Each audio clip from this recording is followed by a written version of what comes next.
भारत की पहली महिला संत श्री सहजोबाई,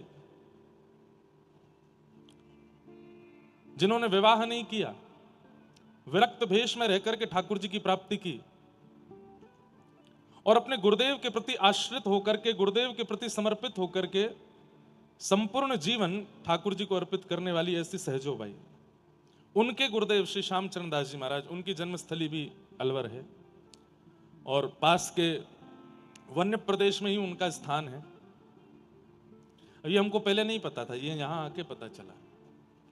अब धीरे धीरे रहस्य खुलते जा रहे हैं और अभी अभी एक रहस्य और उद्घटित हुआ कि अलवर में महाप्रभु जगन्नाथ जी का भी सुंदर स्थान है और वहाँ के सेवाधिकारी जी आज आए हैं। आज जगन्नाथ जी का दर्शन करने के लिए भी हम कथा करने के बाद जाएंगे, उनको भी प्रणाम करने के लिए जाएंगे। तो अद्भुत अद्भुत रहस्य और अद्भुत भक्तों के प्रादुर्भाव का स्थान है अलवर। सहजोबाई, उनका चरित्र मैं कभी कभी कथा में सुनाता हूं। श्री श्यामचरण दास अपने गुरुदेव के प्रति इतनी समर्पित थी कि एक दिन उन्होंने अपने गुरुदेव को अपनी कुटिया पर आमंत्रित किया पधरामनी के लिए। तो गुरुदेव जा रहे हैं सहजोबाई के यहां और उसी समय ठाकुर जी ने मन बनाया मैं भी सहजोबाई के यहां जाऊंगा, जाके देखूं ये गुरु को पहले प्रणाम करेगी कि मुझे। सहजोबाई की कुटिया के द्वार पर जाने वाले मार्ग पर दो तेज आ रहे हैं एक साथ, एक गुरु हैं और दूसरे गोविंद हैं। सहजोबाई मन में सोच रही है कि ये क्या हो रहा है, ठाकुर जी भी आ रहे हैं, गुरु जी भी आ रहे हैं, पहले मैं किसकी आरती करूं, पहले मैं किसको प्रणाम करूं। सब लोग जानते हैं गुरु गोविंद दोनों खड़े काके लागू पाए, बलहारी गुरुदेव की जो मोहे गोविंद दियो बताए। अब इसके अनेक अर्थ लोग करते हैं, पर सहजोबाई ने जो किया वो श्रवणीय है। जब ये चरित्र में पढ़ रहा था तो मैंने विचार किया, आप भी विचार करो कि अगर आपके द्वार पर भी गुरु और गोविंद दोनों आ जाएं तो आप पहले किसका स्वागत करोगे। कई लोग थोड़ी बात प्रकाशित करने के लिए ऐसा बोल सकते हैं कि हम गुरु का स्वागत पहले करेंगे, लेकिन वास्तविकता यह है कि गुरु गोविंद दोनों आ गए तो आप गोविंद का स्वागत पहले करोगे। लेकिन सहजोबाई ने क्या किया, जैसे ही देखा कि ठाकुर जी और गुरु जी दोनों आ रहे हैं तो थाल रख करके दौड़ करके आगे गई और ठाकुर जी का हाथ पकड़ के अपने पास लेकर के आई और थाल ठाकुर जी के हाथ में रख करके बोली मेरे गुरुदेव आ रहे हैं, पूजा करो। मेरे गुरुदेव आ रहे हैं, इनका तिलक करो, इनके ऊपर अक्षत डालो, इनको माला पहनाओ, इनकी आरती करो।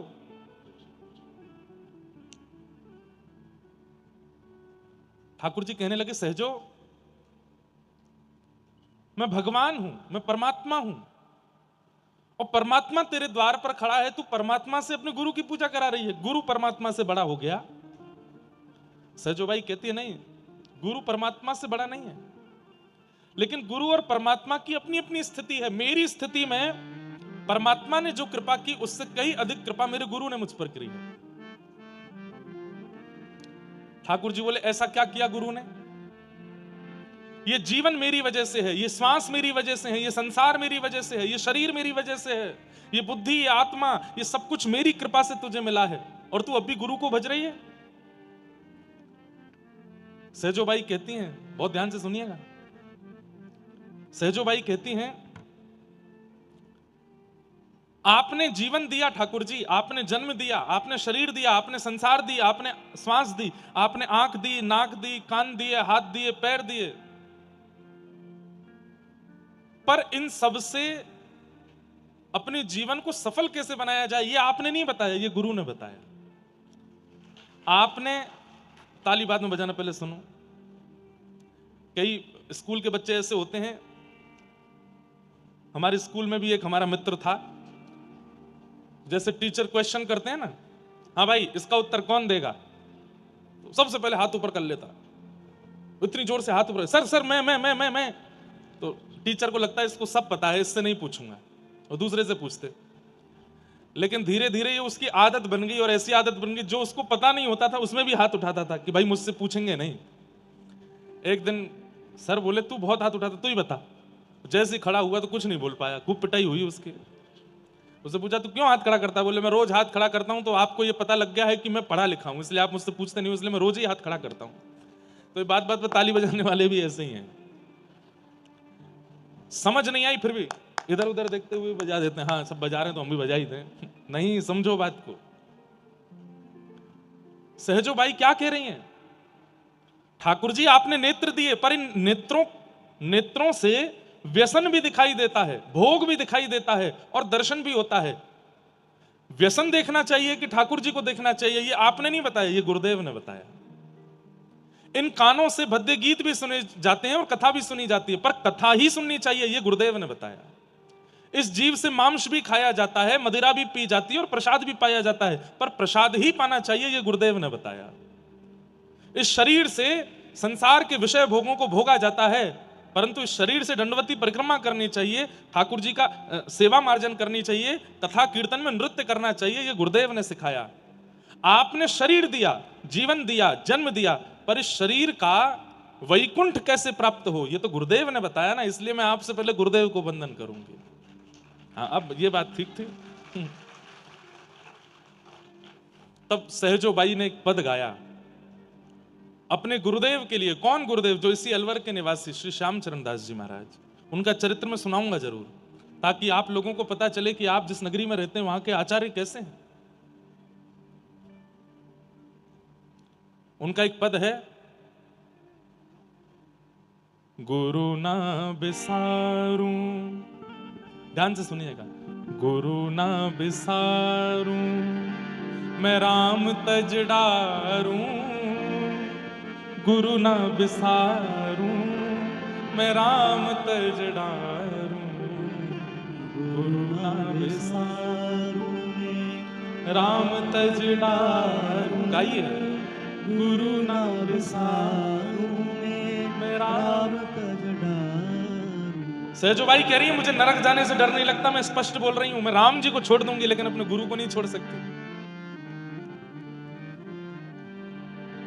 गुरु ना बिसारूं मैं राम तज डारूं, गुरु ना बिसारूं मैं राम तज डारूं, गुरु ना बिसारूं मैं राम तज डारूं, गुरु ना बिसारूं मैं राम तज डारूं। हरि ने जन्म दियो जग माही, हरि ने जन्म दियो जग माही। कितनी अच्छी आवाज है आप लोगों की, क्यों नहीं गाते? गाया कीजिए। सच में आपने अभी गाया ना तो मेरे रोंगटे खड़े हुए, कितना अच्छा गा रहे हो आप लोग। गाइए, हरि ने जन्म दियो जग माही, हरि ने जन्म दियो जग माही। हाँ, गुरु ने आवा गवन छुड़ाई, गुरु ने आवा गवन छुड़ाई। गुरु के सम हरि हूँ ना निहारूं, गुरु ना बिसारूं मैं राम तज डारूं, गुरु के सम हरि हूँ ना निहारूं, गुरु ना बिसारूं मैं राम तज। भैया इतना समर्पण आज की तारीख में किसी के अंदर नहीं होगा। पत्नी कहती है कि वो अपने पति से बहुत प्रेम करती है, बहुत प्रेम करती है। ऐसे पतियों को चाहिए कि आज ही घर जाइए और हंसते हुए पत्नी से बोलिएगा मैंने आज से अपनी जॉब छोड़ दी, दुकान बेच दी। बोले क्यों? बोले कुछ नहीं, बस तुमको समय नहीं दे पा रहा था ना, अब घर ही रहूंगा, अब तुम्हारे पास ही रहूंगा, 24 घंटे मुझे देखती रहना।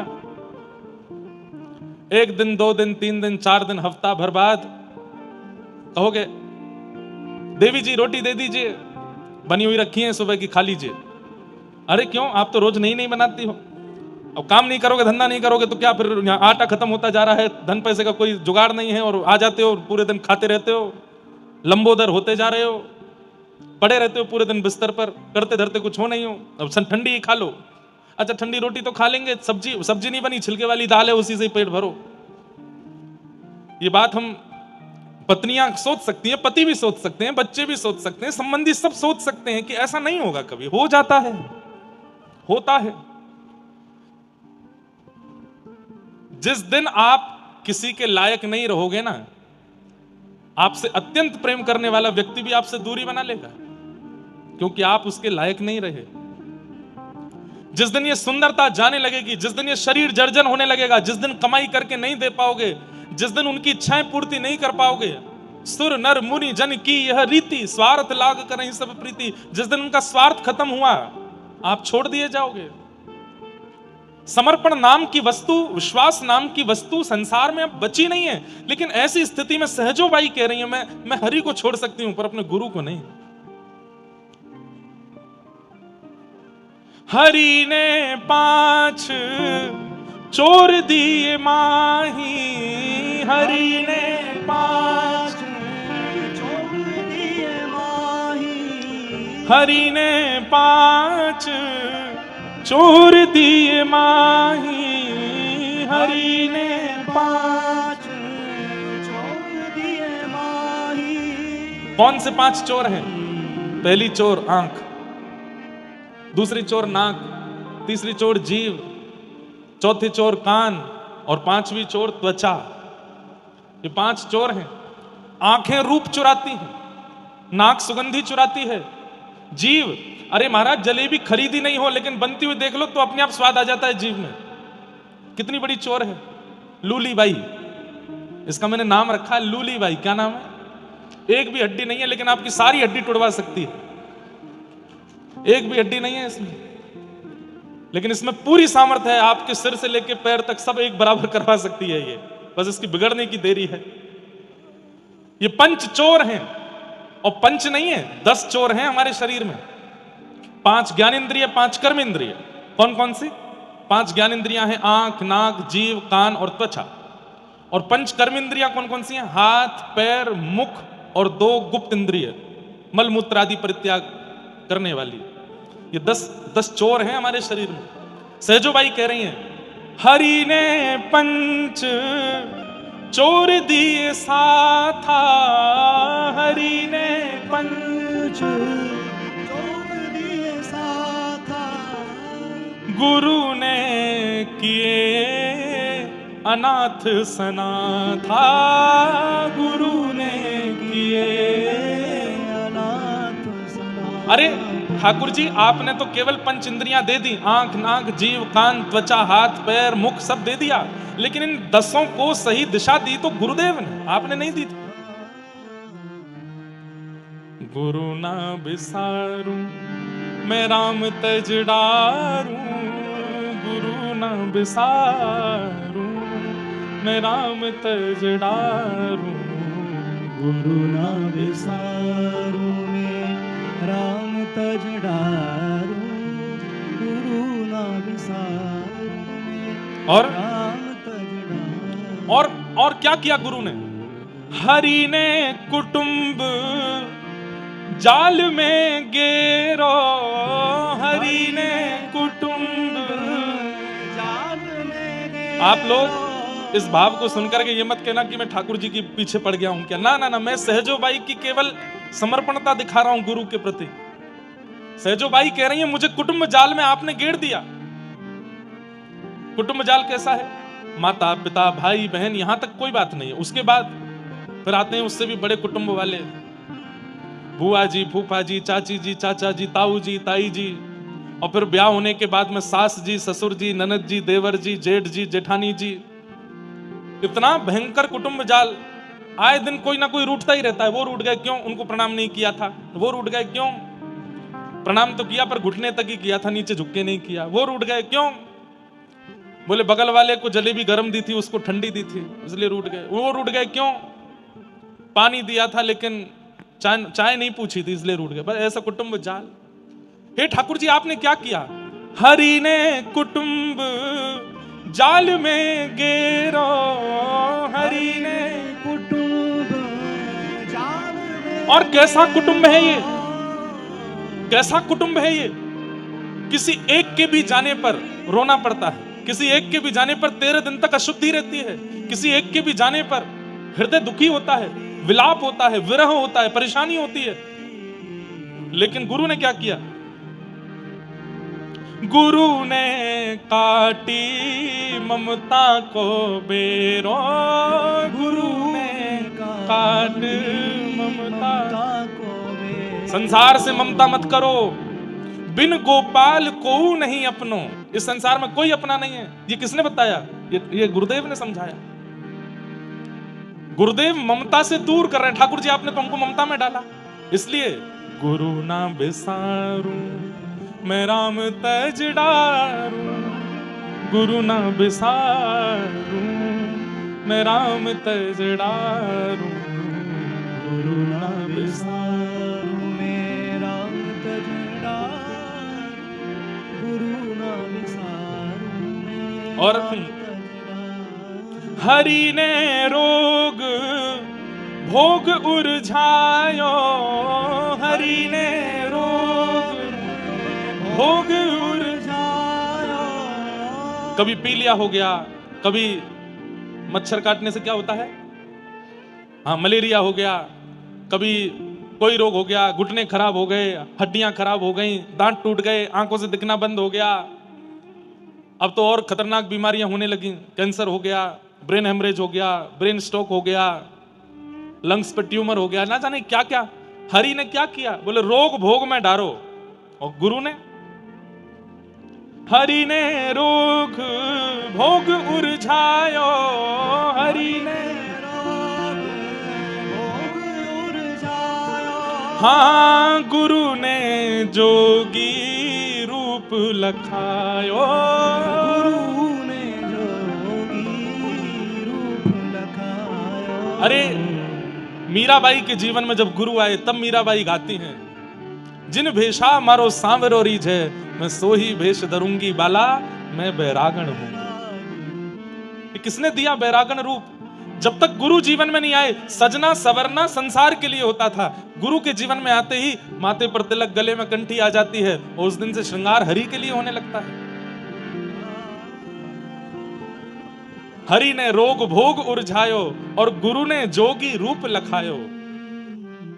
गुरु ना बिसारू मैं राम तज डारू, गुरु ना बिसारू मैं राम तज डारू, गुरु ना बिसारू मैं राम तज डारू, गुरु ना बिसारू मैं राम तज डारू।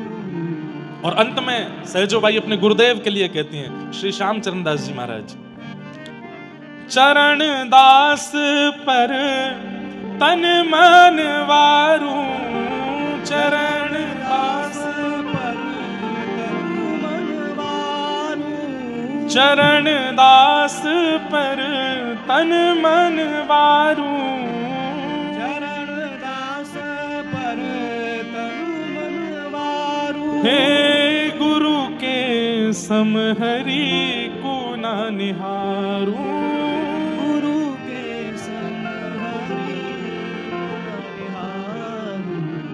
गुरु न तजू हरि को तज डारू, गुरु न बिसारू मैं राम तज डारू, गुरु न तजू हरि को तज डारू, गुरु न बिसारू मैं राम तज। और आश्चर्य की बात कि सहजो बाई श्यामचरण दास जी इनके गुरु जी थे, सहजो बाई इनकी शिष्या थी, परंतु शरीर संबंध से दोनों बहन भाई थे।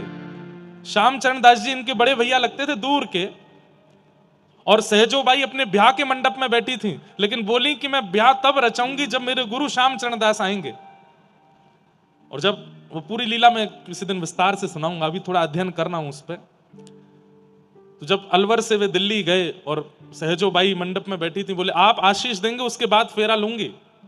तब श्यामचरण दास जी ने कहा, इस संसार में और बंधने की क्रिया है, यहां फेरा ले लेगी तो फिर इसमें और बंधना ही पड़ जाएगा, अभी भी समय है, हरि की हो जा। और कुछ ज्ञान उपदेश किए। सहजो बाई उसी समय मंडप से निकल गई और जीवन भर के लिए फिर विरक्त हो गई, फिर कहीं नहीं गई, फिर अपने गुरु की खूब सेवा की। उनका एक पद और है, वो मैं अपने सब श्रोताओं को सुनाता हूं। सहजो बाई कहती हैं, गुरु के प्रति हमारी निष्ठा कैसी होनी चाहिए? बोले गुरु को पिता मत मानो, गुरु को गुरु मत मानो, गुरु को भाई मत मानो, गुरु को परमात्मा भी मत मानो। तो बोले फिर गुरु को क्या माने? हम बालक तुम मात हमारी, हम बालक तुम माई हमारी, हम बालक तुम माई हमारी, हम बालक तुम। गुरु को मां मानो। सहजो बाई कहती हैं, गुरु कौन है? बोले हमारी मैया है। अपने गुरुदेव को देख करके मां स्वरूप मान करके उनको प्रणाम करो। बोले शिष्य की निष्ठा में केवल इतना अंतर चाहिए कि अपने गुरु को जब देखे तब मातृभाव से देखे, मैया के भाव से देखे। शिष्य का कल्याण अपने आप हो जाएगा, क्योंकि मां का वात्सल्य, मां की करुणा ही बालक को बचाती है। ऐसी करुणा, ऐसी भावना गुरु के प्रति हो, ये सहजोबाई सिखाती है। तो ये सब पद, ये सब भाव इसलिए मन में आए कि आज मुझे पता चला कि जिन श्याम चरण दास जी महाराज सहजोबाई के पद में गाता हूं, उनका गुरु स्थान अलवर है। यहां उनके गुरु का जन्म हुआ है। तो ये सामान्य भूमि तो नहीं है भैया। यहां अनेक भक्तों के प्रादुर्भाव हुए हैं, और इन्हीं श्यामचरण दास जी की परंपरा में दीक्षा ली थी, जिनका कल मैं स्मरण कर रहा था, याकूब हुसैन। वो भी अलवर के ही थे। याकूब हुसैन के पिताजी वो अजमेर में कोई नौकरी करते थे। अब थोड़ी सी सुनो कथा। इनकी माताजी जो थी, उनको किताबें पढ़ने का बहुत शौक था। मुसलमान थी वो भी। किताबें पढ़ते पढ़ते पढ़ते, कभी एक किताब दो, तो पढ़ते पढ़ते इतनी इच्छा हुई कि एक दिन विवाह से पहले उन्होंने रामचरितमानस को पढ़ा, और जैसे ही 2-4 दोहे चौपाइयां पढ़ी, इतना आनंद आया उनको पढ़ने में कि वो अपने पिता माता से छुप छुप के पढ़ने लगी। कालांतर में उनका अलवर में ब्याह हो गया। ब्याह के बाद भी वो पति से छिप करके मानस जी पढ़ती थी। उनकी एक हिंदू सहेली थी, उससे वो पूछती थी, मुझे रामचरित्र पढ़ करके, मानस जी पढ़ के इतना सुख मिलता है कि मैं क्या बताऊं, लेकिन मैं खुल के नहीं पढ़ सकती। तो उनकी सहेली ने बताया, बोले अभी तो तूने तुलसीदास जी के द्वारा रचित मानस जी पढ़ी हैं, अगर तूने वाल्मीकि जी के द्वारा रचित रामायण कभी पढ़ ली तो तुझे इतना आनंद आएगा कि क्या बताएं। पर वो संस्कृत में है। तो याकूब हुसैन की माता जी को इतनी इच्छा हुई कि मैं कैसे पढ़ूं। तब याकूब जी का जन्म हुआ। मैं इसलिए इतना सम्मान इनको दे रहा हूं क्योंकि ये परम भक्त हुए। ये धीरे धीरे ये बड़े हुए, अलवर में डॉक्टरी की पढ़ाई कर रहे थे। ज्यादा पुरानी बात नहीं है।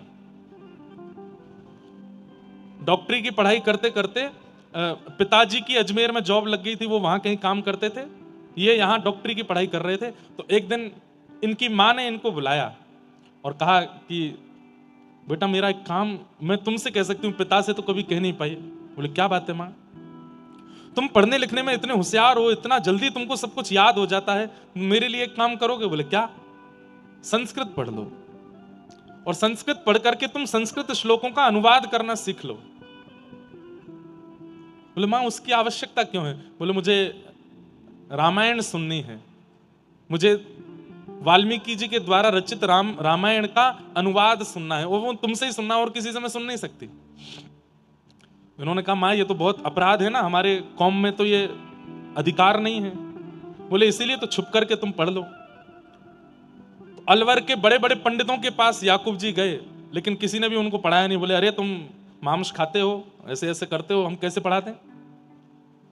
इन्होंने ये बात अपनी मां से जाके कही, तो मां ने कहा तो बेटा तू एक काम कर, तू मांस छोड़ दे। उन्होंने मां से कहा मां वो साल भर में हमारे कई त्योहार आते हैं, उसमें तो खाना पड़ता है। बोले कि मैं तेरे लिए कुछ ऐसा बना दूंगी, सबको लगेगा कि तू वही खा रहा है, लेकिन वो नहीं होगा, तू छोड़ दे मांस। तो इन्होंने मांस छोड़ दिया, और एक पंडित जी को इन्होंने विश्वास आश्वासन दे दिया कि मैंने मांस छोड़ दिया, मुझे संस्कृत पढ़ाइए। तो रात्रि की बेला में जब पूरा नगर सोता था, तब पंडित जी इनको संस्कृत पढ़ाते थे। 6 महीने में संस्कृत का अध्ययन करके इतने विद्वान हो गए याकूब, उन्होंने पूरी वाल्मीकि रामायण अपनी माता जी को सुनाई। यहां सामने बैठ के मां रोती थी, और यहां सुनाते सुनाते याकूब रोते थे। इतना दोनों का प्रेम हो गया राम जी से। अब तो कुछ महीनों बाद रामायण पूरी हो गई, तो इनके मन में इच्छा होने लगी मैं और क्या पढ़ूं, और क्या पढ़ूं। तब इन्होंने अपने उन्हीं गुरुदेव पंडित जी से पूछा मैं और क्या पढ़ूं। तब इन्होंने कहा अब रामायण हो गई, अब गीता पढ़ो। तो उन्होंने गीता पढ़ी तो इनको और आनंद आया, बोले कि ऐसा लग रहा है कि मैं प्यासा रह गया हूं, कुछ बताइए ना मैं क्या पढ़ूं। अपनी डॉक्टरी की पढ़ाई भी कर रहे थे। तब पंडित जी ने इनसे कहा एक काम करो तुम श्रीमद् भागवत पढ़ो। तब इन्होंने श्रीमद् भागवत का अध्ययन किया। प्रथम द्वितीय तृतीय चतुर्थ पंचम षष्ठम सप्तम अष्टम नवम दसम स्कंद तक इन्होंने पढ़ लिया। दसम स्कंद में जैसे ही गोपी गीत आया तब कथामृतम तप्त जीवनम कभी भी रेड़ितम कल्मषा, बस रुक गए वहीं पर। और सालों साल निकल गए, गोपी गीत से आगे पन्ना पलट ही नहीं पाए, बस रोते रहते और गोपी गीत को पढ़ते रहते। याकूब हुसैन अलवर के किसी विद्यालय की लाइब्रेरी में पढ़ने जाते थे और बस रोते रहते थे, मैं क्या करूं, ये कितना प्रेम है, ये कितना रस है, ये गोपियां जिन कृष्ण के लिए गा रही हैं, मेरे को उनके दर्शन की इच्छा हो रही है, उनकी झांकी देखनी है, उनका स्वरूप देखना है। तभी एक दिन ये लाइब्रेरी में पढ़ रहे थे तो सामने वाली बेंच पर एक व्यक्ति आकर के पढ़ने लगा। इन्होंने जैसे ही उसको देखा तो उसके माथे पर तिलक था, गले में कंठी माला थी और हाथ में नाम जप चल रहा था और वो पन्ने पलट के पढ़ता जा रहा था, नाम जप कर रहा था। इनको लगा ये मुझे कुछ बता सकता है। तब इन्होंने उस व्यक्ति से बात की, बोले कि आप हिंदू हो? बोले हाँ। ये क्या कर रहे हो आप हाथ में? बोले माला जप रहे हैं। बोले इससे क्या होता है? बोले इससे हमारे ठाकुर श्री राधा मोहन प्रभु दर्शन देंगे, नाम जप से दर्शन होता है।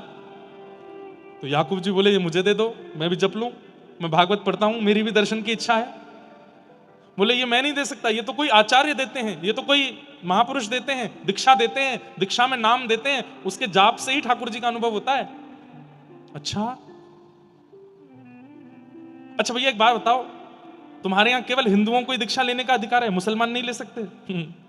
उन्होंने कहा ले सकते हो, बस तुम्हारे कौम के लोग तुमको कुछ कहे नहीं। बोले कि उनसे तो मैं छुपा लूंगा, पर मैं किनसे दीक्षा लूं? तब उन्होंने कहा हमारे अलवर के ही जन्मे हैं लेकिन जयपुर में विराजते हैं श्री श्यामचरण दास जी महाराज, उनके पास जाओ। तब आपने संभवतः श्यामचरण दास जी या उनकी परंपरा के कोई आचार्य, में से भूल हो रही होगी, या सरस माधुरी जी संभवतः, उनके वे अलवर आए थे और ये उनका सत्संग करने के लिए गए थे। सत्संग में सब लोग बैठ करके आनंदित हुए, लेकिन सत्संग विश्राम के बाद सब उठ के चले गए, पर कोने में बैठे याकूब हुसैन बस रोते रहे रोते रहे। और जैसे ही सरस माधुरी जी उनके पास गए, चरणों से लिपट गए, बोले कि अब और कोई इच्छा नहीं, बस ठाकुर जी से मिला दीजिए आप। तब उन्होंने इनको नाम प्रदान किया, कंठी प्रदान की, तिलक प्रदान किया और इनका नामकरण कर दिया सनम सखी, तुम्हारा नाम सनम सखी। और बस उसी दिन से प्रिया प्रियतम के ऐसे भाव में निमग्न हुए। वे याकूब हुसैन भी आपके अलवर के थे। तो ये बात तो पक्की है, जैसे किसी स्थान की भूमि में आम का पेड़ प्रकट हो चुका है तो यह बात पक्की हो जाती है कि वहां आम के पेड़ और भी प्रकट हो सकते हैं, भूमि में सामर्थ्य है कि वो आम को जन्म दे सकती है। तो अलवर में ये महापुरुष हुए हैं, इससे ये बात निश्चित होती है कि अलवर के परकोटे में रहने वालों में कृष्ण भक्ति आ सकती है, बस प्रयास करे कोई। प्रयास करना ना करना ये आपके ऊपर निर्भर होता है। तो ऐसी अलवर की भूमि है, आप सबको हम प्रणाम करते हैं, ऐसे आचार्यों की भूमि पर आप रहते हैं। तो ये एक दिन में जो हमको पता चला अलवर के बारे में, जो हमने ग्रंथों से पढ़ा, कुछ अपने मित्रों से पूछा, ये हमारी खोजबीन है। अभी और 6 दिनों में क्या क्या मिलेगा ये तो ठाकुर जी जाने, अद्भुत है। कल तो हम कथा करके निकल जाएंगे बरसाना रात्रि में, क्योंकि 20 तारीख को सुबह बरसाना में कथा है, एक दिन की कथा है।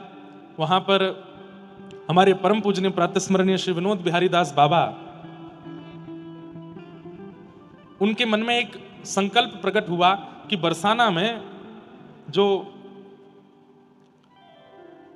प्रेम सरोवर है वहां श्री प्रिया प्रियतम का प्रथम मिलन हुआ था, और वहां कोई भी जा नहीं पाता, इतनी ज्यादा भीड़ भी नहीं होती, और वहां कोई ऐसा मंदिर भी नहीं है जहां पर प्रिया प्रियतम का युगल सरकार विराज रहे हों। तो बाबा की इच्छा थी कि वहां एक मंदिर बने। उस मंदिर का शिलान्यास हो रहा है, मंदिर निर्माण हो रहा है, उसमें 4 दिन का वहां कथा सत्र है। हमसे बाबा ने आज्ञा की कि आपको कथा सुनानी है। हमने कि बाबा हमारी तो अलवर में कथा है। तो बोले एक दिन कैसे भी आओ। तो वहाँ 3 दिन अलग अलग आचार्य कथा कर रहे हैं, पर एक दिन की कथा सुबह के सत्र में हम करने जाएंगे। तो कल रात्रि यहाँ से चले जाएंगे, परसों बरसाना में सुबह राधा कृष्ण प्रथम मिलन की कथा सुनाएंगे, पहली बार दोनों कैसे मिले।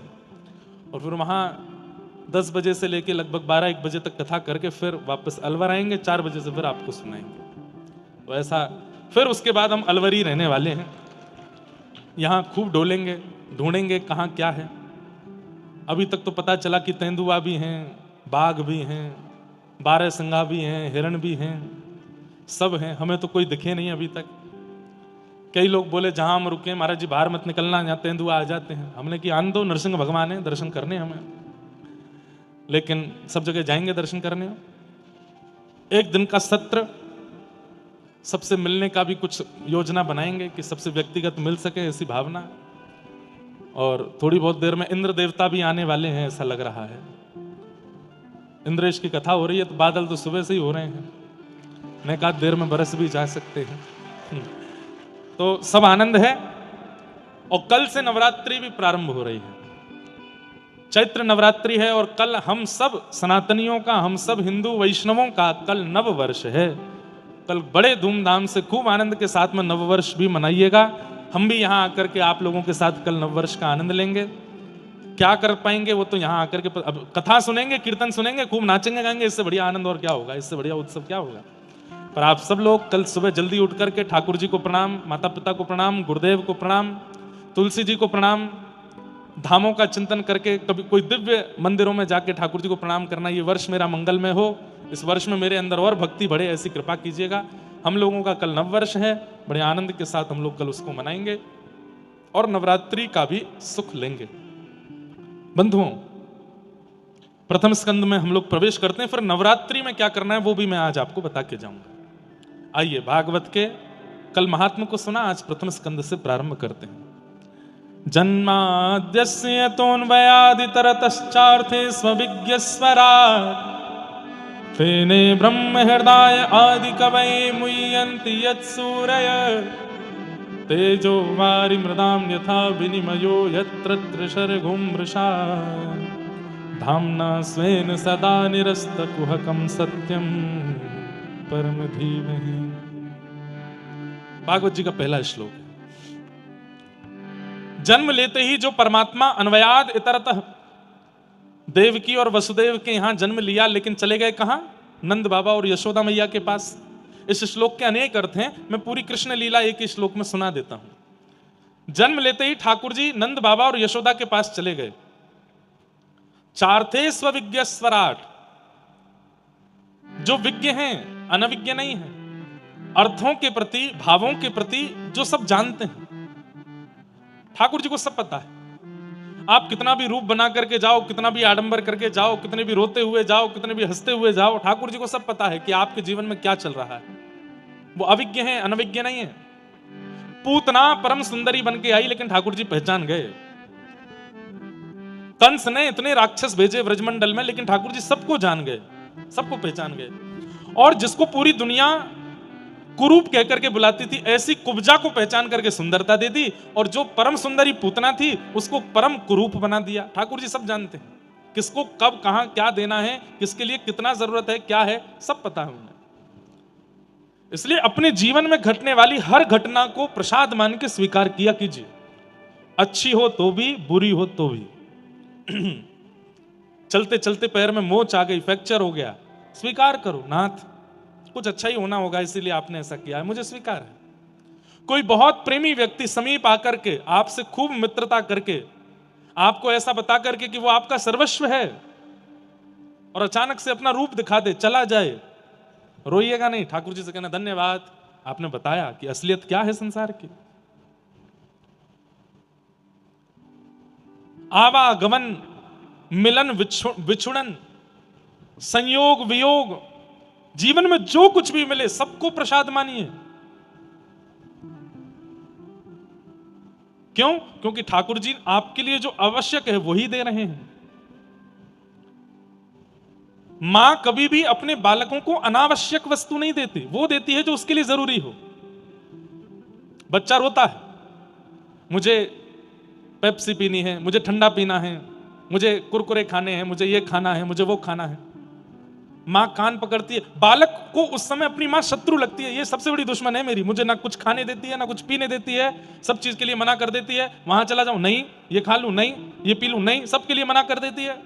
और जब कहूं तो फिर क्या खाऊं मैं, लेके आ जाती है। रोटी करेला की सब्जी खिलाने लगती है मुझे, घिया की सब्जी खा, करेला की सब्जी खा, भिंडी खा, तोरई खा, बादाम खा, अखरोट खा, दिमाग तेज होगा तेरा। पीने को माँ को तो दूध पिलाती है, कोई दूध कोई पीने की चीज है? मां अपने बालकों को शत्रु जैसी लगने लगती है अगर बालक जो चाहता है मां वो ना दे तो।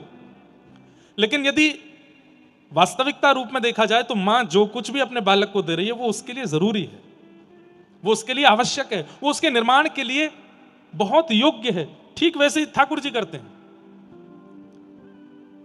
आप कुछ मांगते हो, ठाकुर जी नहीं देते, वो देते हैं जो आपने सोचा भी नहीं होगा। बस उसको ऐसा ही मान लीजिए कि ये मेरे लिए जरूरी है, इसलिए ठाकुर जी दे रहे हैं। चार्थे स्वविज्ञ स्वराट। किसी भक्त ने भगवान से जाकर के कहा, तपस्या करके ठाकुर जी प्रकट हो गए, तो भगवान ने कहा वरदान मांगो। बोले ऐसा वरदान दे दो मैं जो चाहूं मुझे मिल जाया करे। ठाकुर जी बोले ऐसे वरदान देने बंद कर दिए मैंने, संसार के लोग कुछ भी मांग लोगे। नहीं नहीं नहीं ठाकुर जी यही वरदान चाहिए, मैं जो चाहूं मुझे मिल जाए। अच्छा नहीं मानेगा, यही चाहिए? बोले हाँ यही वरदान चाहिए, मैं जो चाहूं मुझे मिल जाया करे। ठाकुर जी बोले ठीक है तथास्तु, तू जो चाहेगा तुझे मिलेगा, लेकिन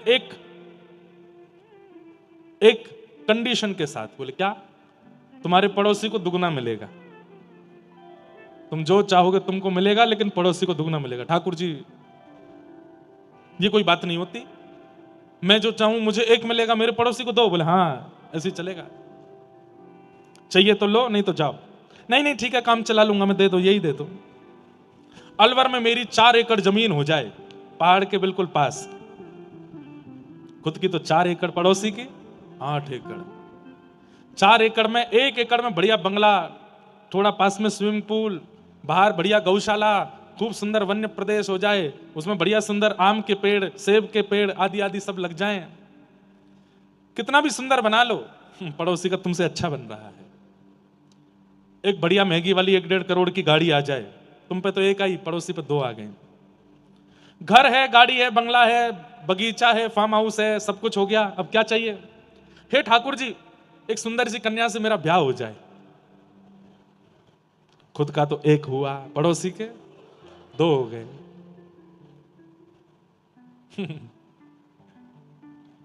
आप बताइए क्या वह व्यक्ति जीवन भर संतुष्ट रहा होगा? नहीं, तो भी नहीं रह पाया, अंत तक भी रोता ही रहा, सब कुछ मिलने के बाद भी। क्यों? ठाकुर जी ने ऐसी कंडीशन लगा दी उसके साथ। इसलिए अपनी इच्छा मत बताइए, क्योंकि आप जो मांगेंगे आपकी बुद्धि इतनी है, इतना ही मांग पाओगे। ठाकुर जी पे छोड़ो। मैं प्रयास कर रहा हूं, मैं पढ़ रहा हूं, मैं मेहनत कर रहा हूं, मैं प्रयास कर रहा हूं, देना ना देना मेरे लिए जरूरी ना जरूरी ये आपके हाथ है। सब जानते हैं इस बात को। अर्जुन से भगवान ने कहा तू केवल युद्ध कर, तेरा काम केवल इतना, धनुष उठा, बाण लगा, चढ़ा, मार, जीतना हारना ये तेरे हाथ में नहीं है, वो मुझ पर छोड़, क्या जरूरी है मैं देख लूंगा। हमारा अधिकार कर्म पर है, फल पर नहीं।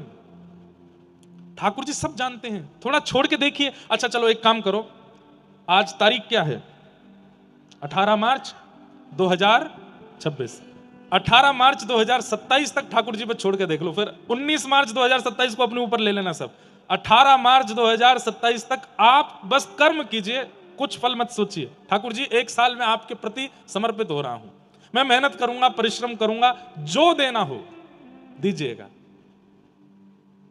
19 मार्च 2027 को हमारी कथा जहां कहीं भी चल रही हो मिलने आना और फिर बताना क्या अनुभव हुआ। 1 वर्ष ठाकुर जी पे सौंप के देखो और फिर सुनिए। लेकिन 1 वर्षों में गिर जाओ तो शिकायत नहीं, उठ जाओ तो ज्यादा अभिमान नहीं। वे 2 चीज का ध्यान रखना, गिर जाओ तो शिकायत नहीं और खूब उठ जाओ तो अभिमान नहीं। ये बात मन में रखिएगा कि सब ठाकुर जी कर रहे हैं, मैं नहीं कर रहा हूं, मेरी ये सब ठाकुर जी कर रहे हैं। अनुभव करके देखिएगा। और तीसरी बात, बहुत पॉजिटिव रहिएगा, सकारात्मक। भगवान के 3 सखा हुए हैं, केवल 3 सखा। श्री कृष्ण ने 3 के अलावा चौथा सखा नहीं बनाया पूरी लीला में। कौन कौन? उद्धव, अर्जुन और श्री सुदामा। इनमें सुदामा जी से हम क्या सीखते हैं? पॉजिटिविटी, बहुत सकारात्मक है। पत्नी कहती, अरे जी देखो तो हमारा जीवन कैसा बनाया भगवान ने। बोले कैसा बनाया? परसों इसलिए भोजन नहीं किया था कि एकादशी थी, कल इसलिए भोजन नहीं किया था कि द्वादशी जो है वो सूर्यास्त के बाद लगी थी और आपका नियम है कि सूर्यास्त से पहले पारणा हो जाए तो ही आप पाते हो। और आज हमने इसलिए भोजन नहीं किया क्योंकि घर में अन्न नहीं है। 3-3 दिन तक भूखे रहते हैं हम लोग। श्री सुदामा जी महाराज बोले, अरे पगली, ये दुर्भाग्य नहीं है, सौभाग्य है। मैंने सुना है जिस दिन व्यक्ति व्रत करता है उस दिन ठाकुर जी उसको याद करते हैं। दुनिया के लोग महीना में 2 ही एकादशी करते हैं, मेरी और तेरी तो 6-6, 7-7 एकादशी होती, मतलब ठाकुर जी 6-7 बार याद करते हैं हम दोनों को। कितना बड़ा सौभाग्य है। हमारे एक महात्मा जी हैं, अभी भी हैं, कथा कराते हैं हमारी। वो एक बहुत अच्छी बात कहते हैं, बोलो जीवन कैसा है, जैसा बना लो वैसा है। आप जैसे चाहो वैसा आपका जीवन हो जाता, बस समर्पित हो जाइए ठाकुर जी पे। बहुत नेगेटिविटी मत रखा कीजिए दिमाग में। कोई भी घटना होने पर, कोई भी परिस्थिति आने पर तुरंत विचार मत किया कीजिए कि ये इसलिए हुआ होगा। नहीं, आपके लिए जरूरी है इसलिए हुआ है, ऐसा सोच के जी लीजिए। चार्थे स्वविज्ञ स्वराट तेने ब्रह्म हृदय आदि कवये मुह्यन्ति सूरय तेजो वारि मृदाम यथा विनिमयो यत्र त्रिशर्गो मृषा दाम्ना स्वेन सदा निरस्तकुहकं सत्यं परम धीमहि। जिन्होंने अपनी लीला के द्वारा ब्रह्मा का भी मोह भंग कर दिया, जिन्होंने गिरिराज उठा करके इंद्र को भी अपने वश में कर लिया, ऐसे मथुरा, वृंदावन और द्वारिका में लीला करने वाले श्री कृष्ण को हम बारंबार प्रणाम करते हैं। ऐसे परम सत्य श्री ठाकुर जी को हम वंदन करते हैं, बारंबार उनको नमन करते हैं। धर्म प्रोजित कैतवोत्र परमो निर्मत्सराणां सताम् वैद्यं वास्तवमत्र वस्तु शिवदं तापत्रयोन्मूलनम् श्रीमद्भागवते महामुनि कृते किं वा परैरीश्वर सद्यो हृदयवरुध्यते त्रिकृतभिः शुश्रूषुभिस्तत्क्षणात्। बंधुओं, जब मैं श्लोक गाऊं ना उस समय आंख बंद कर लिया कीजिए। क्यों? साक्षात कृष्ण है। तेनेयम वांगमयी मूर्ति, ये आपके सामने जो ग्रंथ है ये पुराण नहीं है, ग्रंथ नहीं है, किताब नहीं है, साक्षात ठाकुर जी हैं। और जब इनका श्लोक गाया जाता है, भागवत जी का श्लोक उच्चारण किया जाता है, उस समय विचार किया कीजिए कि ठाकुर जी का कोई अंग है और किसी अंग का स्मरण करो। या तो भुजा दिखेगी, या चरण दिखेंगे, या उदर दिखेगा, या ग्रीवा दिखेगी, या गाल दिखेगा, या कोई ठाकुर जी का केश दिखेगा, कुछ भी दिखेगा, वही श्लोक है। श्रीमद् भागवत के 18,000 श्लोक सब भगवान के अंग हैं, बस उसका अनुभव होना चाहिए। तो जब भी श्लोक गायन हुआ करे, अपने हृदय की किसी प्रिय मूर्त को स्मरण करके उस श्लोक को श्रवण, भले ही समझ में ना आवे फिर भी सुनो। धर्म प्रोजत कैतवोत्र परमो निर्मत्सराणां सताम्। विषय, अधिकारी, संबंध और प्रयोजन, 4 बातें हैं, बहुत ध्यान से सुनिएगा। श्रीमद् भागवत का विषय क्या है, क्यों सुन रहे हैं आप लोग? तब कहते हैं हमारे चित्त में परम धर्म का प्रादुर्भाव हो, इसलिए। धर्म और परम धर्म में अंतर क्या है? धर्म किसे कहते हैं? सुबह उठ करके मंदिर जाना, सुबह उठ करके शंकर जी पर जल चढ़ाना, हनुमान चालीसा का पाठ करना, तिलक लगाना, जनेऊ धारण करना, शिखा रखना, वैदिक नियमों का पालन करना, धर्म शास्त्र की विधियों का पालन करना, मातृ पितृ गुरु चरण कमलों में खूब निष्ठा रखना, ये सब धर्म है। लेकिन परम धर्म क्या है? ठाकुर जी को अपना कोई संबंधी मान करके उनसे प्रेम करना, ये परम धर्म है। भगवान को भगवान मान करके भजना, स्वयं को भक्त मानना, ये धर्म है। लेकिन ठाकुर जी को अपना कोई संबंधी मान करके उस संबंध का निर्वहन करना, ये परम धर्म है। समझ में आई बात? वे भगवान हैं और मैं जीवात्मा हूं, मैं भक्त हूं, ये धर्म है। पर वो मेरे लाला हैं, मैं उनकी मैया हूं, ये परम धर्म है। वो मेरे पति हैं, मैं उनकी प्रियतमा हूं, ये परम धर्म है। वो मेरे सखा हैं, मैं उनका सखा हूं, ये परम धर्म है। वे मेरे गुरु हैं, मैं उनका शिष्य हूं, ये परम धर्म है। ठाकुर जी से कोई संबंध मानना, ये परम धर्म है। प्रिय भक्ति करना, प्रेम लक्षणा भक्ति करना, ये परम धर्म है। और ये बात मैं कोई मन से नहीं कह रहा हूं, श्रीमद् भागवत में ही लिखा है। परम धर्म किसे कहते हैं? सवै पुंसाम परो धर्मो यतो भक्ति अदुक्षजे अहैतुक्य प्रतिहता ययात्मा संप्रसीदति। ठाकुर जी के प्रति प्रेम लक्षणा भक्ति मतलब संबंध युक्त भक्ति करना, यह परम धर्म है। अब ठाकुर जी आपके कौन हैं, ये अपने आप से पूछो, आपके क्या लगते हैं? मैं एक जगह कथा में यह बात बता रहा था कि ठाकुर जी सांकेतिक रूप से कभी कभी बता देते हैं कि उनका आपसे क्या संबंध है। तो एक बहन ने अगले दिन मुझे लिख करके भेजा, बोले महाराज जी मुझे एक संकेत आता है, मैं इस संकेत से क्या समझूं कि ठाकुर जी मुझे क्या मानते हैं। मैंने कहा क्या दिखता है? तो नीचे लिखा था कि मुझे होली का दर्शन होता है, एक दूसरे के गालों पर रंग लगाए जा रहे हैं, पिचकारी चल रही है, एक दूसरे पर रंग डाला जाला है। मैं इससे क्या समझूं कि ठाकुर जी मुझे क्या मानते हैं? मेरे मन में आया, मैंने की होली, होली का प्रारंभ होलिका दहन से होता, और होलिका जो थी वो प्रहलाद जी की बुआ थी। मैं ठाकुर जी कह रहे हैं तुम उनकी बुआ हो, वो तुम्हारे भतीजे हैं। अगले दिन बहन बोली महाराज जी इतना खतरनाक परिचय दिया आपने, तो होलिका दहन से बता रहे हो कि मैं उनकी बुआ हूं। अरे मैंने की दो भाव हो सकते हैं, एक तो ठाकुर जी संकेत कर रहे हैं, कभी कभी हम लोग भी तो विनोद करते हैं अपने बड़ों के साथ, तो ठाकुर जी विनोद कर रहे हैं, बोले हम तुमको बुआ मानते हैं, तुम हमारे। आपको बुआ मानने का मतलब क्या है? आपके पिताजी को ठाकुर जी अपना भाई मानते हैं, इसलिए आपको बुआ मानते हैं? नहीं नहीं, आप बुआ कब बनोगे? जब आपके पिताजी ठाकुर जी के कौन हुए? ठाकुर जी के कौन हुए? या तो जैसे नंद बाबा की तरह आपके माता पिता की प्रति माता पिता का भाव हो, और आप कहो कि हमारे माता पिता में तो इतनी भक्ति नहीं, तो क्या पता आपके किसी बहन भाई ने ठाकुर जी को अपना संबंध उस भाव से स्थापित कर रखा हो। आपको कोई संबंधी भी ठाकुर जी को अगर संबंधी मानता है, उस नाते से भी आप संबंधी ठाकुर जी के हो जाते हो। जैसे मान लीजिए कि मैं ठाकुर जी को सखा मानता हूं, तो मेरे संबंध के जितने लोग हैं ठाकुर जी का उनसे भी वही संबंध हो जाएगा। मेरे सखा हैं तो मेरे मित्रों के भी ठाकुर जी सखा हो जाएंगे, मेरे से संबंध रखने वालों के भी ठाकुर जी से कोई ना कोई उन्हीं भावों के संबंध होते चले जाएंगे। ठाकुर जी इस भाव से संबंध निर्वहन करते हैं। संबंध मानो, और संबंध मानना ही परम धर्म है, और श्रीमद् भागवत परम धर्म ही सिखाती है। अभी तक आप धार्मिक थे, 7 दिन कथा श्रवण के बाद आप परम धार्मिक हो जाओगे, ठाकुर जी से आपका कोई संबंध हो जाएगा, ठाकुर जी आपके कुछ हो जाएंगे। एक भक्त हुए श्री प्रयागदास जी, एक दिन अपने सखाओं के साथ खेल रहे थे, तो अपने मित्रों के हाथ में खूब सारी राखी देख करके उन्होंने उनसे पूछा, बोले ये क्या पहन के आए हो? उन्होंने कहा ये राखी है, हमारी बहन ने पहनाई है। बोले बहन क्या होती है? बोले अरे हमारी मातृ गर्भ से हम जन्मे, हमारी माता के गर्भ से ही जो और जन्म लेते हैं, या तो वो भाई होते हैं या बहन होते हैं। तो बोले मेरी बहन तो है नहीं। बोले होगी, माँ से पूछो। एक दिन अपनी माँ से जाके पूछने लगे, माँ मेरी बहन कहाँ है? अब बहन तो थी नहीं, रोने लगे। अब छोटे प्रयागदास जी को कैसे समझाएं? तो माँ ने कह दिया तेरी बहन सियाजू है।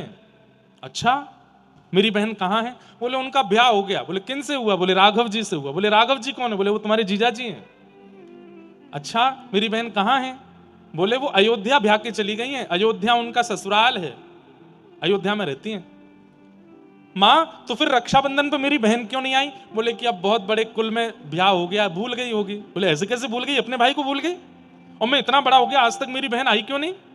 माँ मेरी बहन भूल गई, लेकिन मैं तो नहीं भूला, मैं अपनी बहन को मिलने जाऊं? माँ ने कहा ठीक है जाओ। माँ मैं खाली हाथ नहीं जाऊंगा, कुछ बना दो। तो माँ ने हलवा बना दिया, और छोटे से प्रयागदास जी चले गए अयोध्या। माँ से पूछ के गए थे, मुझे कैसे पता चलेगा मेरी बहन कौन सी? तो माँ ने बताया आगे खूब सारे सैनिक चल रहे होंगे, पीछे खूब सारी सखियां चल रही होंगी, बीच में हाथी घोड़ा आदि आदि खूब सारे वाहन चल रहे होंगे। उन्हीं के मध्य में एक श्वेत हाथी होगा। श्वेत हाथी के ऊपर सुंदर मणियों से जड़ित एक सिंहासन होगा। उस सिंहासन पर सांवले सलोने कमल नेत्र जैसे तुम्हारे जीजाजी राम जी बैठे होंगे, और उनके ठीक बगल में स्वर्ण जैसी कांति वाली तुम्हारी बहन बैठी होगी। इससे पता चल जाएगा कि तुम्हारी बहन है। छोटे से प्रयागदास जी चले गए अयोध्या। अयोध्या जाकर के ढूंढने लगे, मेरी बहन जी कहां हैं? अरे तुम्हारा भैया आया है, कहां हो बहन जी? एक दिन निकल गया, रोने लगे जोर जोर से, कैसी बहन हो? तुम्हारा भाई यहां आया है, तुमने जल भी नहीं पूछा, तुमने अन्न भी नहीं पूछा, अरे बैठने के लिए आसन तक नहीं दिया, कैसी बहन हो? कल सुबह तक यदि नहीं आई आप मुझसे मिलने तो मैं प्रण ले लूंगा कि जीवन में अपनी बहन से मिलने दोबारा अयोध्या नहीं आऊंगा। कैसी बहन हो? रात भर रोते रहे, मेरी बहनियां कहां हैं, मेरी बहन जी कहां है, मेरी बहन कहां है। सूर्य उदय का समय होने लगा, और ज्यादा तीव्रता से रोने लगे, अरे बहन मुझ पर थोड़ी तो दया करो, आ जाओ ना। इतने में ही ढोल नगाड़े ताशे सहनाइयां बजने लगी। तभी आपने उठ करके क्या देखा? खूब सारे सैनिक ढोल बजाते हुए चल रहे हैं, उसके पीछे खूब सारे सैनिक चिन्ह लेकर के चल रहे हैं, उसके पीछे घोड़ों पर सैनिक चल रहे हैं तलवार हाथ में लेकर के, खूब सारे हाथियों पर चंवर डोराते हुए खूब सारे सैनिक चल रहे हैं, सखियां आ रही हैं। तभी आप क्या देखते हैं? एक श्वेत हाथी आया, और जरा दृष्टि ऊपर करके देखी तो आहा, सुंदर सुंदर मणियों से जड़ित सिंहासन। भीतर जैसे ही झांक करके देखा, नवकंज लोचन कंज मुख कर कंज पद कंजारुणौ, श्री रामचंद्र कृपालु भजमन हरण भव भय दारुणौ। आहा, नील सरोरुहुर श्री राघव जी बैठे हैं, अपने कमल नेत्रों से तिरछे कर करके एक दूसरे को देख रहे हैं। और जैसे ही दृष्टि बगल में पड़ी तो क्या देखते हैं? स्वर्ण जैसी कांति है, और नेत्रों में छोटे छोटे अश्रु बिंद हैं। अपने भैया को देख करके श्री सियाजू बैठी, देख करके रोने लगे श्री प्रयागदास जी। तुरंत हाथी नीचे झुक गया, और श्री जानकी जी तुरंत उतर के गई, दौड़ करके जाके प्रयागदास जी को अपने हृदय से लगा लिया। भैया आप आ गए, मैंने आने में विलंब किया, मुझे क्षमा करना। छोटे से प्रयागदास जी को गोद में उठा लिया सीता जी ने, ये तुम्हारे जीजा जी हैं, प्रणाम करो। राम जी को जाके प्रणाम करने लगे। इसी कलिकाल की घटना। बहनिया, मैं कल रात्रि से आया, मुझे जल भी नहीं पूछा, अन्न भी नहीं पूछा आपने। सीता जी और राम जी दोनों ने अपनी गोद में बैठाया, बोले हमें क्षमा कर दो, हम कहीं व्यस्त हो गए थे, चलो हम तुमको महल ले चलते हैं, वहां खिलाएंगे। नहीं, मैं वापस जाऊंगा, मैया अकेली मेरी बाट देख रही होगी, आप यहीं मुझे कुछ खिला दो। बोले यहां तो कोई सामग्री नहीं। प्रयागदास जी बोले माँ ने हलवा बनाया ना, मैं लाया हूं। तुरंत खोल करके दिया। श्री राघव जी सिया जी स्वयं पामे, और अपने हाथ से प्रयागदास जी को पवामे। भैया आते रहना अयोध्या। बोले हाँ। आप कब आओगी? बोले मैं जल्दी आऊंगी, मां से कहना। प्रयागदास जी नाचते खेलते हुए घर पहुंचे, मैया को जाकर के बताया, मेरी बहन इतनी सुंदर, मेरे जीजाजी इतने सुंदर, सब बताया। मां को विश्वास हो गया, क्योंकि प्रयागदास जी झूठ नहीं बोलते। बोले तुमने बहन से नहीं कहा कि एक बार आना? बोले मैं कह के आया हूं, वो आएंगी एक बार। और कभी कालांतर में कृपा हुई, और सियाजू ने उनकी मां को भी दर्शन दिए। संबंध, इसे कहते हैं परम धर्म। आप नियमित रूप से मंगलवार हनुमान जी जाते हो तो आप धार्मिक हो, लेकिन जब मन करता है तब हनुमान जी के पास चले जाते हो, ये परम धार्मिक हो। आप नियमित रूप से सोमवार के दिन शिव जी की आराधना करते हो, आप धार्मिक हो, पर जब इच्छा होती है तब शंकर जी के पास चले जाते हो, ये परम धर्म है। आप केवल शनिवार रविवार को बरसाना, नंदगांव, गोवर्धन, वृंदावन जाते हो तो आप धार्मिक हो, लेकिन जब मन करता है आधी रात वृंदावन पहुंच जाते हो तो आप परम धार्मिक हो।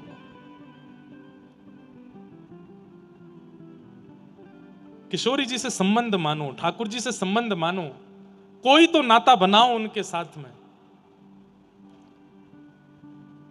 भोर होत महलन में थारे सेवा के मिस जाऊं, भोर होत महलन में थारे सेवा के मिस जाऊं, भोर होत महलन में थारे सेवा में नित जाऊं, भोर होत महलन में थारे सेवा के नित जाऊं, मंगला के नित दर्शन पाऊं, जीवन सफल बनाऊं। मंगला के नित दर्शन पाऊं, जीवन सफल बनाऊं। किशोरी मोहे सेवा में लीजो, लाडली सेवा में लीजो। घर जंजाल छुड़ाए, बस बरसाने को दीजो। किशोरी मोहे सेवा में लीजो, लाडली सेवा में लीजो। ऐसे नहीं, करताल बजा के गाओ। बस बरसाने को दीजो। किशोरी मोहे सेवा में लीजो, लाडली सेवा में लीजो। घर जंजाल छुड़ाए, बस बरसाने को दीजो। किशोरी सेवा में लीजो, लाडली सेवा में लीजो। घर जंजाल छुड़ाए, बस बरसाने को अरे, दीजो। संबंध केवल माता पुत्र का नहीं होता, संबंध केवल बहन भैया का नहीं होता, सखा सखाओं का नहीं होता, संबंध स्वामी और दास का भी होता है। अगर हम किसी और संबंध में नहीं जा पा रहे हैं तो किशोरी जी हमारी स्वामिनी है, ठाकुर जी हमारे स्वामी हैं, हम उनके दास हैं। इसी भाव से, दाव भाव से, किशोरी मोहे सेवा में लीजो, लाडली सेवा में लीजो। जग जंजाल छुड़ाए, बस वृंदावन को दीजो। किशोरी मोहे सेवा में लीजो, लाडली सेवा में लीजो। जग जंजाल छुड़ाए, बस वृंदावन को और दीजो। पड़ी रहूं मैं द्वार तिहारे, रसिकन दर्शन पाऊं। पड़ी रहूं मैं द्वार तिहारे, रसिकन। भक्तन की रज धूल मिले तो अपने शीश चढ़ाऊं। भक्तन की रज धूल मिले तो अपने शीश चढ़ाऊं। ओ भक्तन की पग धूल मिले तो अपने शीश चढ़ाऊं। भक्तन की पग धूल मिले तो अपने शीश चढ़ाऊं। किशोरी मोहे द्वारे रख लीजो, लाडली द्वारे रख लीजो। जग जंजाल छुड़ाए, बस बरसाने को दीजो। किशोरी मोहे द्वारे रख लीजो, लाडली द्वारे रख लीजो। जग जंजाल छुड़ाए, बस वृंदावन को दीजो। किशोरी मोहे सेवा में लीजो, लाडली सेवा में लीजो। जग जंजाल छुड़ाए, बस वृंदावन को दीजो। किशोरी मोहे सेवा में लीजो, लाडली सेवा में लीजो। जग जंजाल छुड़ाए, बस वृंदावन को दीजो। राधे राधे राधे राधे राधे जय श्री राधे। राधे राधे राधे राधे राधे जय श्री राधे। राधे राधे राधे राधे राधे जय श्री राधे। राधे राधे राधे राधे राधे जय श्री राधे। जय जय श्री राधे, जय जय श्री राधे। जय जय श्री राधे, जय जय श्री राधे। जय जय श्री राधे, जय जय श्री राधे। जय जय श्री राधे, जय श्री राधे। राधे राधे राधे राधे राधे जय श्री राधे। राधे राधे राधे राधे राधे जय श्री राधे। बोल बरसाने वाली की।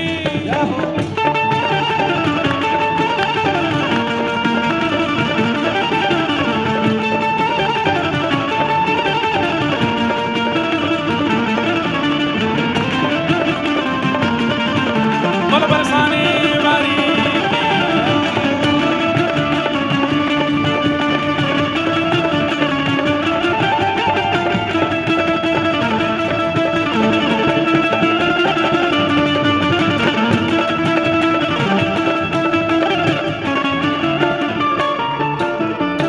भूख लगे तो ब्रजवासिन सो, टूक मांग के खाऊं। लगे तो ब्रजवासिन के दूध मांग के खाऊं। कबहु प्रसादी श्री महलन की, कृपा होए तो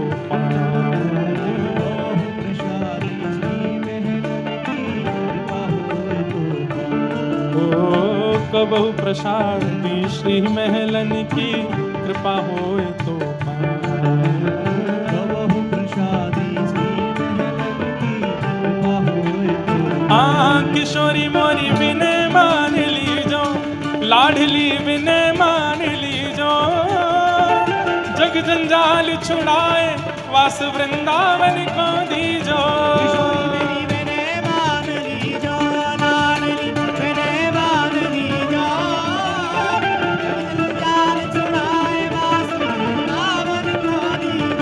किशोरी मोह सेवा में लीजो, लाडली सेवा में लीजो, जग जंजाल छुड़ाए वास वृंदावन को दीजो।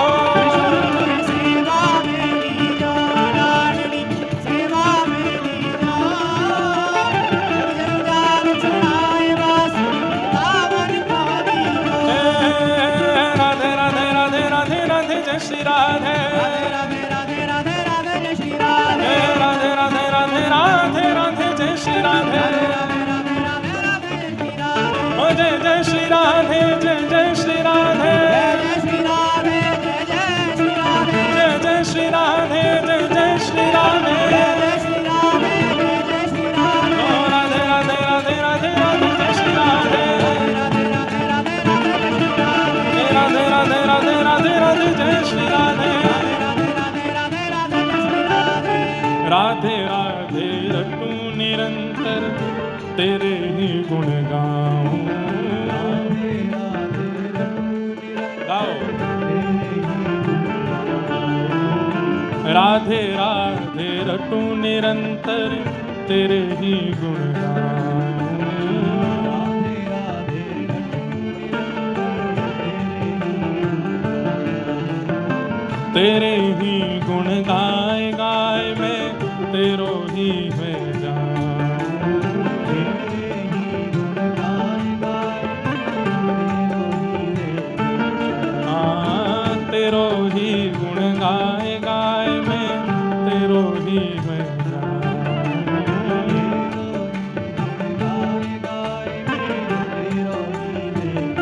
किशोरी मोहे किशोरी मोहे किशोरी मोहे अपनो कर लीजो, लाडली अपनो कर लीजो, जग जंजाल छुड़ाए बस वृंदावन को दीजो। अपनो कर लीजो, लाडली अपनो कर लीजो, जग जंजाल छुड़ाए बस वृंदावन को दीजो। किशोरी मोहे अपनो कर लीजो, लाडली अपनो कर लीजो, जग जंजाल छुड़ाए बस बरसाने को दीजो। अपनो कर लीजो, लाडली अपनो कर लीजो, जग जंजाल छुड़ाए बस वृंदावन को दीजो। किशोरी मोहे सेवा में लीजो, लाडली सेवा में लीजो, जग जंजाल छुड़ाए वास वृंदावन को दीजो। सेवा में लीजो, लाडली सेवा में लीजो, जग जंजाल छुड़ाए वास वृंदावन को दीजो। जय राधे राधे राधे राधे श्री राधे राधे, राधे राधे जय राधे राधे श्री राधे राधे, जय राधे राधे श्री राधे राधे, जय राधे राधे श्री राधे राधे, जय राधे राधे श्री राधे राधे, जय राधे राधे श्री राधे राधे। ओ कृष्ण भानु दुलारी श्री कृष्ण प्यारी, बरसाने वाली तीरथ सुत प्यारी, जय राधे राधे श्री राधे राधे, जय राधे राधे श्री राधे राधे, जय राधे राधे श्री राधे राधे, जय राधे राधे श्री राधे राधे।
बोलो वृषभानु दुलारी की जय।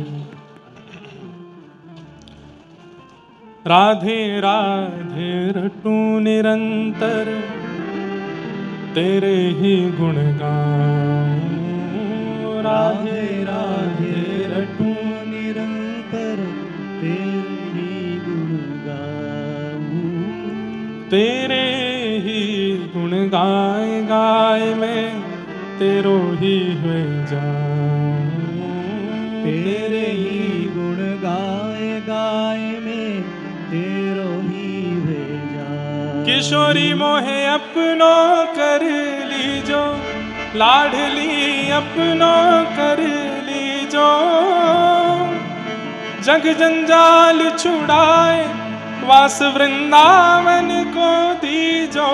किशोरी मोहे अपनो कर लीजो, लाडली अपनो कर लीजो। जग जंजाल छुड़ाए बास वृंदावन को दीजो। जग जंजाल छुड़ाए वास बरसाने को दीजो। जग जंजाल छुड़ाए बास बरसाने वास को दीजो। वास को मतलब ये नहीं कि हम अलवर छोड़ के वहां चले जाएं। वास को मतलब है कि ब्रज 84 कोस जो है ना भैया, ये अचल है।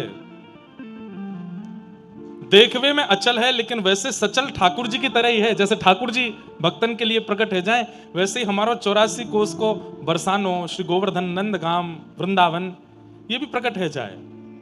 बस प्रकट करने वालों चाहिए।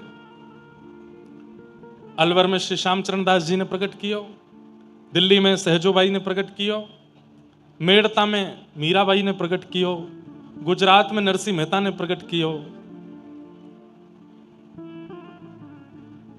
बंगाल में श्रीमन चैतन्य महाप्रभु ने प्रकट कियो, दक्षिण में शंकराचार्य जी ने प्रकट कियो। सब जगह प्रकट करने वाले होने चाहिए। यह धाम तो सचल है, बस प्रकट करने वालों है जाए तो ये प्रकट है जाए, अपने आप प्रकट है जाए। ऐसो वास हमें मिले। वो कैसे मिलेगो? संबंध से मिलेगो। ठाकुर जी के प्रति कोई संबंध मानो, ठाकुर जी हमारे कुछ हैं, ये विश्वास चित्त में रखो। आज हमारे मध्य में श्री दिनेश फलाहरी जी महाराज आए हैं, जो कि हमारे श्री कृष्ण जन्मभूमि मंदिर के लिए केस के मुख्य पक्षकार हैं, और जिन्होंने फलाहार ग्रहण किया है कि जब तक मथुरा में कृष्ण जन्मभूमि का निर्माण नहीं हो जाएगा तब तक फलाहार करेंगे। ऐसे आपके साथ में सब अलवर की जनता भी जुड़े, और आपके इस सहयोग में, आपके इस भाव में हम सब लोग भी अपनी भूमिका निभाएं, क्योंकि ठाकुर जी तो हम सबके हैं, अकेले आपके नहीं हैं। कृपा करें ठाकुर जी, और जल्दी ही हमारी कृष्ण जन्मभूमि पुनः स्थापित हो, ऐसी भावना है। तो हम निवेदन कर रहे थे,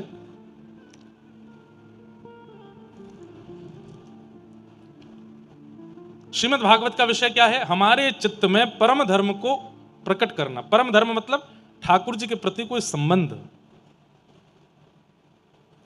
अब संबंध कोई भी हो सकते हैं। अब कई माताएं बहनों को ठाकुर जी के प्रति पुत्र का भाव होता है, पर एक बात याद रखिएगा, संबंध चाहे जो, मान लीजिए कि मर्यादित संबंध ठाकुर जी से बनाना पड़ेगा।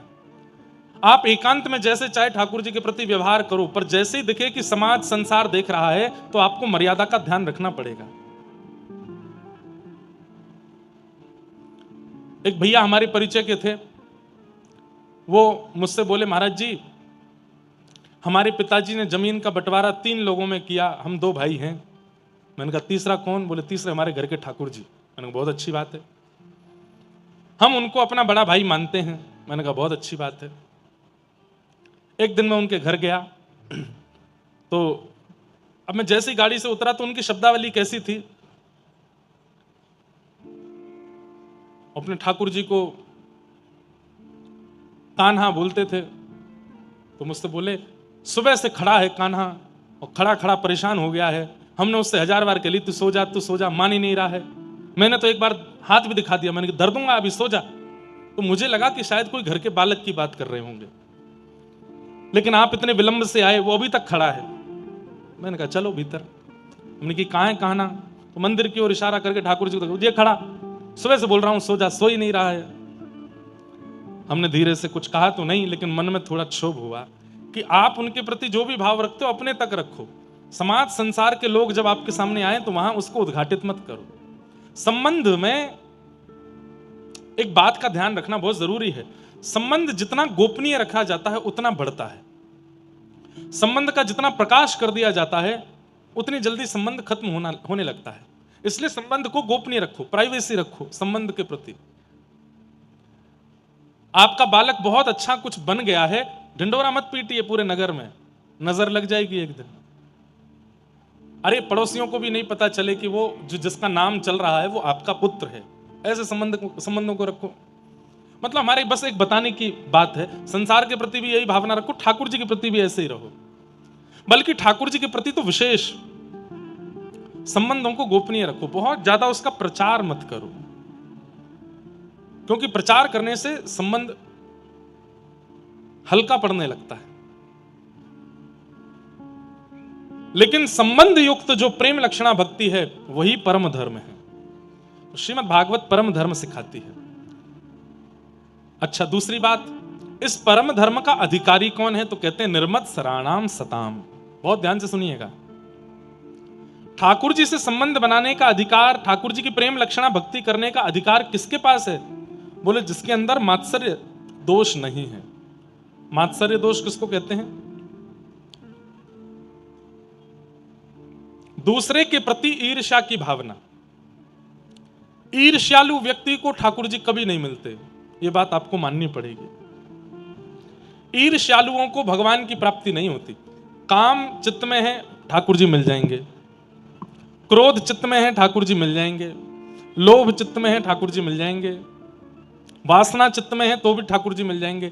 लेकिन यदि ईर्ष्या चित्त में है, ठाकुर जी नहीं मिलेंगे। आजकल देखा जाता है कई लोगों के अंदर काम नहीं है, वासना नहीं है, मोह नहीं है, पर ईर्ष्या है। और उसको वो लोग ज्यादा बुरा भी नहीं मानते, और ईर्ष्या हर दूसरे व्यक्ति में मिल जाती है। लेकिन ईर्ष्या एक ऐसा दोष है जो ठाकुर जी को बिल्कुल प्रिय नहीं, बिल्कुल अच्छा नहीं लगता। और कहीं ना कहीं वह ईर्ष्या संसार के प्रति है तो कोई बात नहीं, लेकिन यदि वो ईर्ष्या किसी भक्त के प्रति है वो तो अपराध है, वैष्णव अपराध है, ईर्ष्या नहीं। अभी हम नरसिंह मेहता जी का चरित्र सुना रहे थे नायरोबी में। नरसिंह मेहता जी से कितनी ईर्ष्या की। सबसे पहले तो उनके घर वालों ने घर से निकाल दिया, घर वालों ने ईर्ष्या की। उसके बाद नगर वालों ने नगर से निकाल दिया, नगर वालों ने ईर्ष्या की। अंततो गत्वा ब्राह्मण समाज ने, नागर वंशीय ब्राह्मणों ने अपने कुल समुदाय, अपने ब्राह्मण वंश से निकाल दिया। ऐसे नरसिंह मेहता के लिए 52 बार भगवान गए जूनागढ़ और जाकर के उनकी सेवा करके आए। ईर्ष्या के कारण सबने बुरा करने का प्रयास किया, पर नरसिंह मेहता का चित्त पवित्र था। ऐसी ऐसी ईर्ष्या की कथाएं आती, अनेक प्रयास किए, लेकिन उसके बाद भी नरसिंह मेहता का कुछ नहीं बिगड़ा। उसके बाद भी नरसिंह मेहता के साथ कुछ बुरा नहीं हो पाया। सब लोग इधर देखो, यहां देखो, इधर देखो, हमें देखने आए हो ना आप, कथा सुनो। आहा,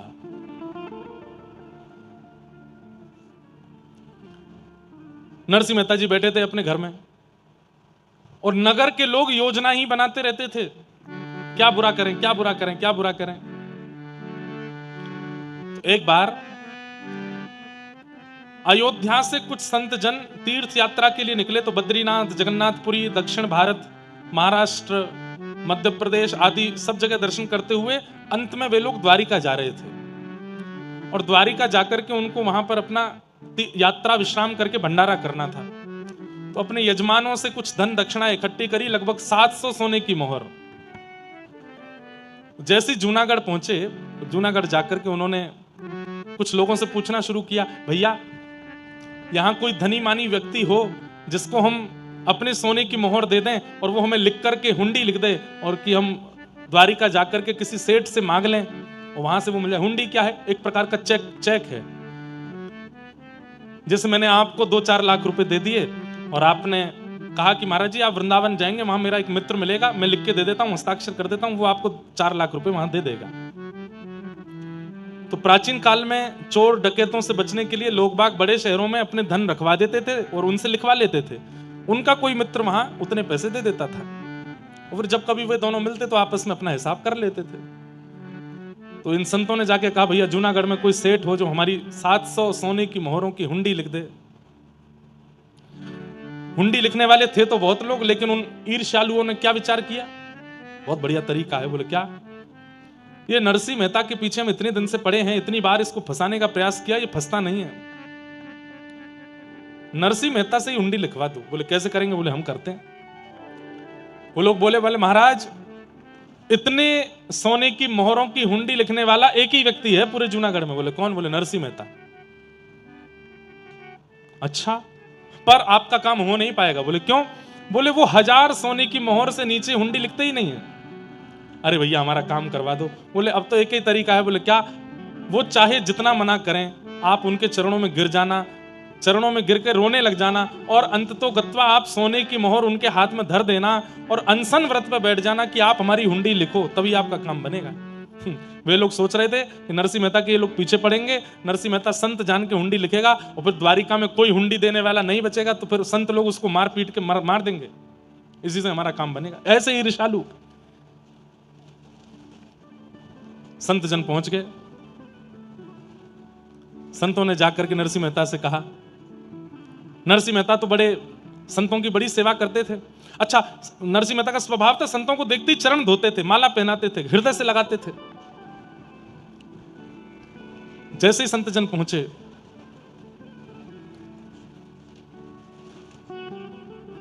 ठाकुर जी आ रहे हैं।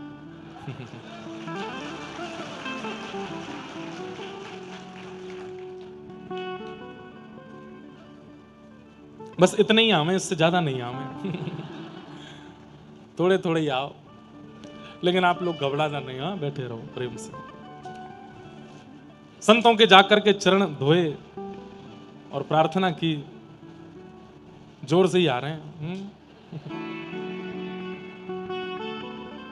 अब व्रज में होती तो हम कह देते कि रज उड़ रही है, अब यहां क्या बोलें। जय हो।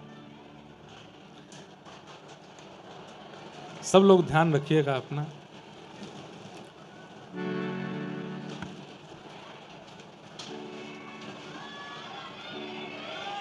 बोलो वृंदावन बिहारी लाल की।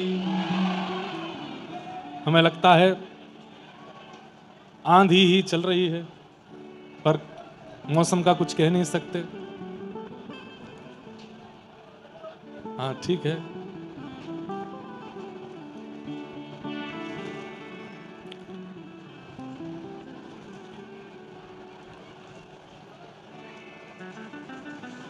अब मन में भाव ऐसा है कि शेष कथा हम कल ही सुना देंगे, क्योंकि मौसम बहुत बिगड़ रहा है, सब लोगों को घर भी जाना है। आज की कथा को कीर्तन करते हुए यहीं विश्राम करेंगे।